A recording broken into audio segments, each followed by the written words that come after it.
Hey guys, welcome to Temperament Tuesday. So for today's Temperament Tuesday, I thought I would focus on birthday celebrations because today is my husband's birthday. And I thought I would take apart how the different temperaments might approach a birthday celebration or a party, specifically thinking about how people of the different temperaments might approach celebrating someone else. So for the cholerics, I envision a choleric might do some major planning, some major visioning, some major leading, and dividing and conquering. So say there's a big celebration coming up. Maybe it's like an anniversary party for the parents.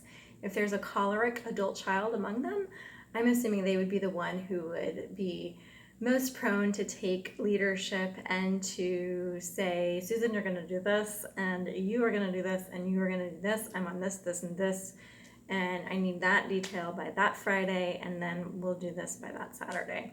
And they would just take charge and divide, conquer, and it would be an amazing party. It would be well planned out.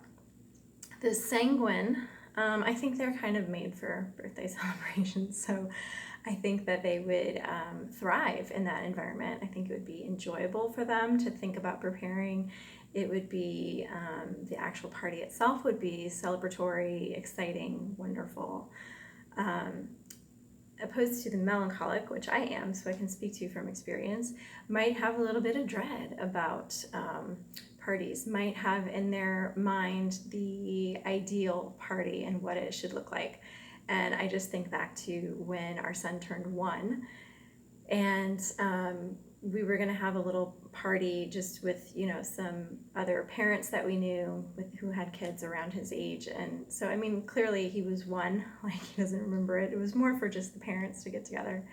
But I remember this obsession with I have to sew curtains before the party. I have to sew curtains before the party. This has to be done.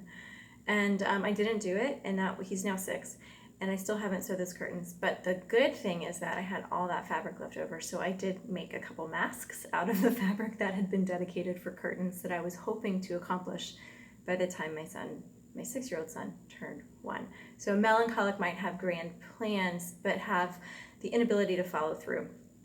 Might have a sense of overwhelm when it comes to celebrating the birthday. I know we're not doing anything particularly special, and yet I still couldn't fall asleep last night knowing that today was my husband's birthday and being like, oh my gosh, I didn't do a card yet, I should make a card.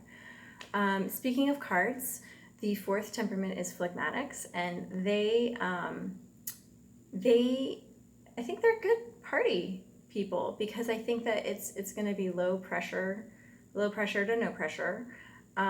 It's not going to be the same exuberant experience that a sanguine might put together, or the same amount of detail that a choleric might put together.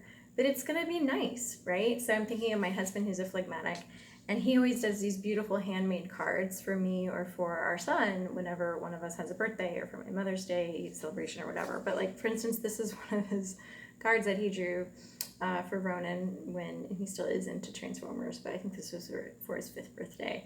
He was into Transformers, so of course he drew him a Transformers card. And it's the type of thing that takes a long time, but it he finished it, and it's very detailed. It took a lot of effort on his part. So phlegmatic will follow through, but the output will not be as grandiose as, say, a sanguine. So just in honor of my husband's birthday, I thought I would talk about that today for your Temperament Tuesday. And be gentle with yourself, no matter what your temperament is.